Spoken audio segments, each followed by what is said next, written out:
Welcome back to the channel. Here's a little fun fact about this channel. I not only love rocks, but I also love sea glass. And how did I come to know sea glass? I moved here a couple years ago to Lake Michigan, and I was asking friends, what do y'all do for fun around here? And they said that they love to comb the beach for sea glass. And my mom, unfortunately, had died a couple years ago. And we went through some of her jewelry and we actually found this. This is my mom's, and I couldn't believe that my mom was into the same kind of things, I guess, apparently, that I'm into. So I thought that was really a fun thing that my mom and I had in common. And this one I was wearing the day that we found my mom's. This one's from the UK. Their sea glass is a little bit different than what we find on our shores. This is theirs. This is theirs. This is from Seaham, UK. Their sea glass is a lot different than ours. How do you know sea glass? Sea glass it's got a frosted look to it. Common colors found on Lake Michigan is amber. Those are beautiful browns, warm. I also found the find of the day that I'm going to share with you guys that we found at Lake Michigan with a UV light. The other colors that we get are green. We got a lot of beautiful greens. They're almost like, some of them are so light green that they look like olive color. But that's the greens.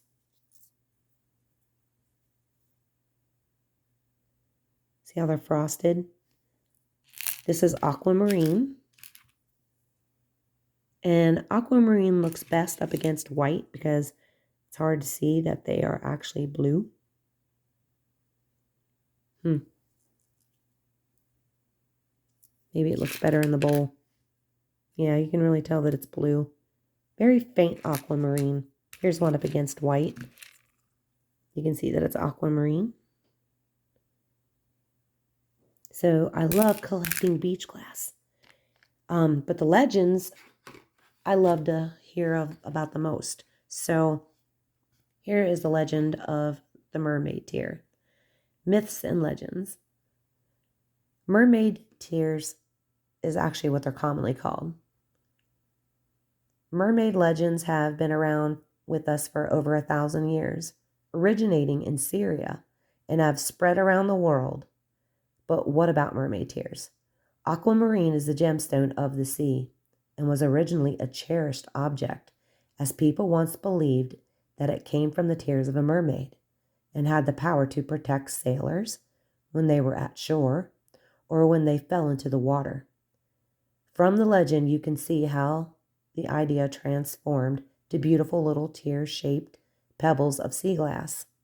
Another legend involves mermaids crying whenever a sailor dies at sea. Again, their tears wash ashore as sea glass.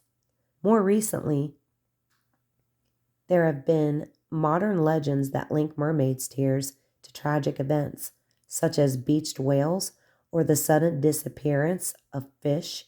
It is thought that mermaids are the guardians of sea life and that they feel sad if anything bad happens in the sea. This makes me wonder about my home beach, Seaham. This is from the UK, all of this glass is. It's just fun to share about a myth or a legend.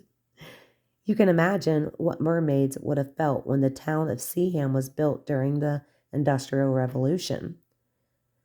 When the many factories, coal mines, and chemical works that sprung up along the coast began dumping their waste into the sea. This was the case at Seaham, with coal waste being dumped in huge quantities, making the blast beach unusable, and the glass waste dumped in huge quantities, over 20,000 bottles being produced every day at the bottle works. This waste was dumped for many decades, and over time, the sea-tumbled glass comes back to shore. Eventually, this will stop, as the mermaid tears have ceased as the life returns to the seashore. I thought that was so cool to share with you guys on mermaid tears. I do create a little bit of art with them. I just love it's kindergarten art. I don't care. I made this one for my husband. I am totally in love with you. Don't mind my cursive. It stinks. Here's one that's Dare to Be Different. I'm getting a little bit better with it over time. Here's a couple puppies. That's actually one of my first ones. This is how I began it all. These are a few of my first. And they get a little bit better because I've learned that you can't use glass unless you get, you know, a really deep, like, finish. Like, not a really deep.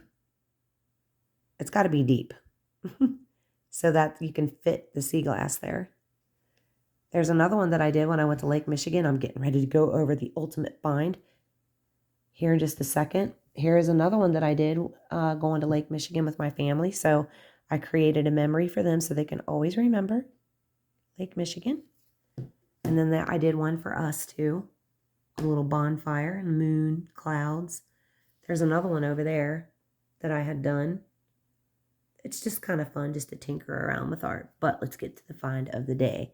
And how do we find it? We found it with a UV light. I found a Thompsonite. Check it out. That is the most amazing thing I have ever seen. I want to drill a hole right in that and wear it. This is the eye of the superior. Look at it. Oh my goodness gracious. Look at the eyes on that. It is so epic. It is green, red, white. It is gorgeous, y'all. I thought when you found a Thompsonite, they'd be a lot bigger. I don't know if they are bigger than these. But what a find, you guys. This made my entire trip. So I wanted to share this wonderful find with you guys. And I pray that you guys are blessed. Have a wonderful day. Thanks for watching this video and learning with me a little bit more about sea glass. And I hope that you guys have an epic hunt this fall. So much love from Michigan. Take care and stay frosty out there. Bye.